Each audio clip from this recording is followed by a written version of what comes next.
Hello, and thanks for joining us once again for Capitol Corner, this week's news and views and commentary about the happenings here in Lansing around early childhood issues. I'm Matt Gillard. Well, we saw, once again, a fairly busy week on some budget issues here in Lansing. This week was dominated by activity from the appropriations committees of both the House and the Senate. Last week, if you recall, we had the Department of Human Services budgets move out of subcommittees.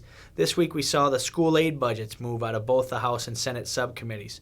First, on Tuesday, we saw the Senate Subcommittee on School Aid report out its version of the 2012 fiscal year budget. The Senate really tried to take a whack at knocking down the governor's proposed per pupil cut of $470 per pupil. They addressed that primarily by saying that school districts that offer half-day kindergarten programs would only receive half of a foundation allowance for those programs. This saves about $150 million if all of the districts that currently offer half-day programs continue to do so. So they use that money to then knock down the per-pupil foundation allowance.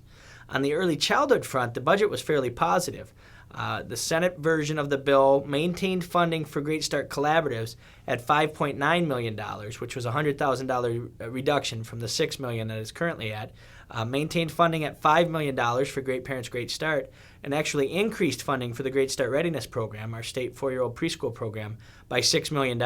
So in all, it was a fairly positive budget from an early childhood standpoint. We actually saw an increase, a much-needed increase in the state GSRP program, and maintained funding primarily, or essentially, for both Great Start collaboratives and Great Parents Great Start. That budget then moved to the full Senate Appropriations Committee, which just this morning, or around noon today, passed that budget out as well with only minor amendments. Some placeholder amendments were added in the full Appropriations Committee. So that budget is now on the Senate floor. That is, once again, the Senate school aid budget. On the House side, we saw the House School Aid Subcommittee report out its budget on Wednesday.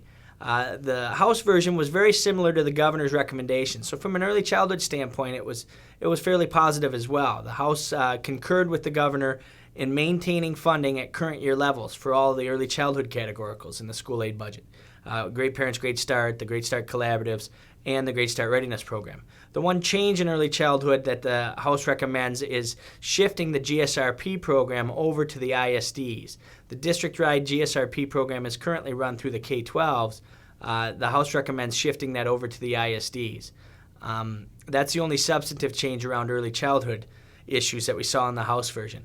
The big change from the House version from the governor's recommendation was they percentage-based the per-pupil cut, meaning that districts would be cut a percentage number of their overall foundation allowance. This means districts that get more money per pupil will see a bigger reduction, if the House version were to stand, than districts that get a smaller amount. Other than that, the budget was fairly similar to the governor's proposal. That budget now is referred to the full House Appropriations Committee, which is expected to take it up next week. This week, we also did see the Senate Full Appropriations Committee move out all the rest of their budgets. I mentioned they did move out the school aid budget. They moved out all of the Senate budgets to the Senate floor this week in a marathon budget meeting, their appropriations meeting that they had beginning on Wednesday and continuing into Thursday. So all of the Senate bills are now on the Senate floor, whereas the House bills now are all in front of the full House Appropriations Committee. That was really the bulk of the activity in Lansing. The session was not, the legislature itself was not in session. There was very little floor activity this week. Now, they do come back next week, and we expect to see a lot more activity around these budgets. So please stay tuned and tune in again next week for another update from Capitol Corner.